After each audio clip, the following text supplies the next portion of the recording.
So today we're gonna talk about the inverse Laplace transform. So our last topic is the Laplace transform. So finding the Laplace transform of a function is not terribly difficult if we've got a table of transform in front of us. What we would like to do now is go the other way, or the inverse. In these cases, we say that we are finding the inverse Laplace transform of f of s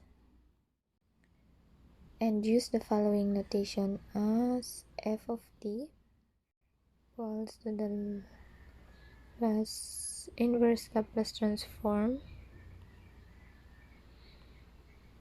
of f of s.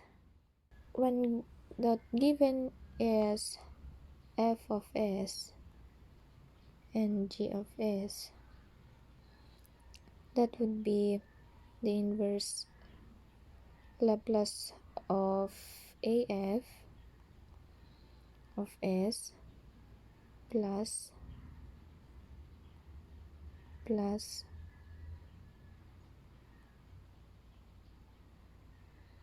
the inverse Laplace of b g of s. Okay, that's it.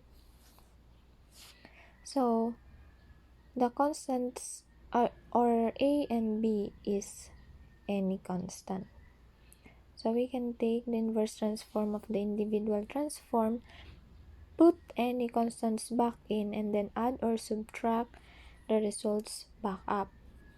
So let's try to the example number 1. F of s is equal to 6 over s minus 1 over s minus 8 plus 4 over s minus 3. So please take a look to the formula given to you. From the denominator of the first term, here 6 over s, it looks like the first term is just a constant. The correct numerator for this term is 1. So we'll just factor the 6 out before taking the inverse transform. So it will become, so let's write the inverse transform of f of s is equal to, let's factor out 6, and then it becomes 1 over s. Next term. The second term appears to be an exponential with a is equal to 8, and the numerator is exactly what it needs to be. So 1 over s minus 8. And then the third term, it also appears to be an exponential, only this time a is equal to 3, and we'll need to factor the 4 out before taking the inverse transform. So let's factor out 4, then 1 over s minus 3. Okay, next.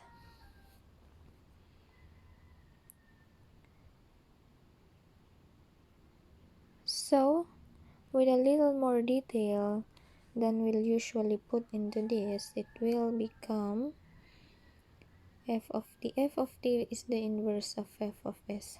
Okay? It will become f of t. F of t is the inverse of f of s. So 6 times 1 over s minus 1 over s minus 8 plus 4 times 1 over s minus 3. Okay, and then 1 over s, as you can see to the formula, is equal to 1. So 6 times 1 over s minus 8 is e raised to 80.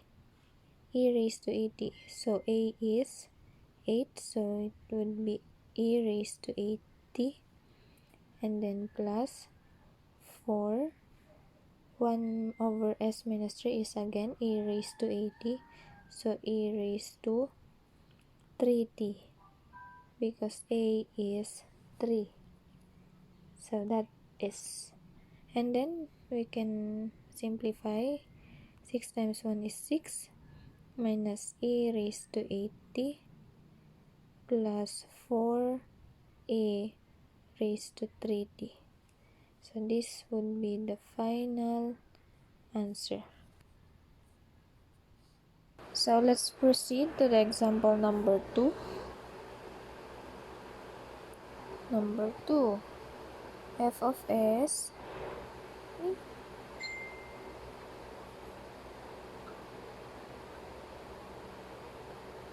is equal to 19 over s plus 2 minus 1 over s minus 5 plus 7 over s raised to 5. So the first term here is like an exponential with a is equal to negative 2, because the sign of the denominator is positive. So we'll need to factor out the 19. Be careful with negative signs in these problems. It's very easy to track them.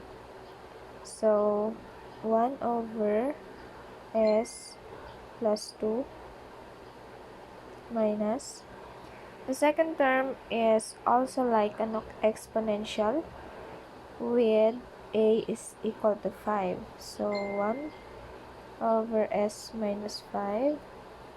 Next, the third term, it appears to be the n factorial all over s raised to n plus 1 is equal to t raised to n. So we need to factor out the 7.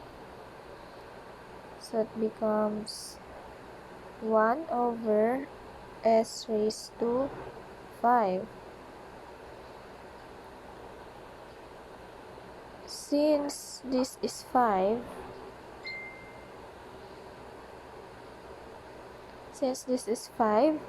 we know that the n is 4, because n plus 1, so 4 plus 1 is 5. So here in the numerator, we need to multiply 4 factorial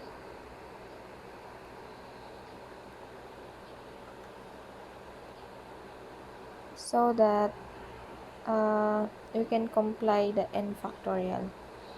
So, but this 7,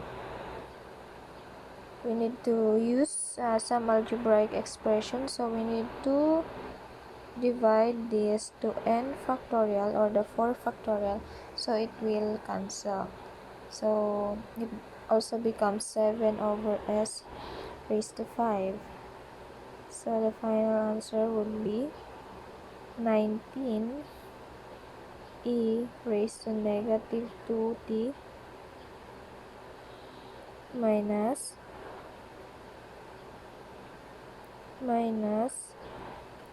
e raised to 5t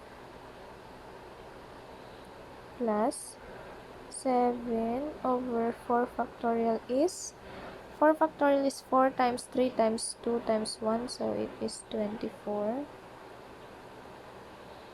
And then t raised to n, so t raised to 4. So this is the final answer. 19e raised to negative 2t minus e raised to 5t plus 7 over 24 t raised to 4.